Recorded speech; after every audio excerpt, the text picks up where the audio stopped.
Hi everyone, in front of me I've got HUAWEI Nova 11 and let me share with you how to reset network preferences on this device.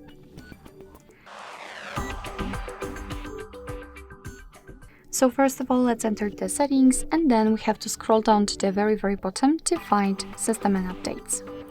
Now let's scroll down, not really, because the reset is right here, so let's tap on it and tap on the second option. Your device will right now inform you what it will actually reset, so as you can see the Wi-Fi, mobile data and Bluetooth. So if you're ready, tap on Reset Network Settings, and here we've got also the information that this operation cannot be undone. So tap on Reset Network Settings, and as you can see we've got this information that we just successfully finished the operation. Alright, so that'll be all. Thank you so much for watching. I hope that this video was helpful, and if it was, please hit the subscribe button and leave the thumbs up.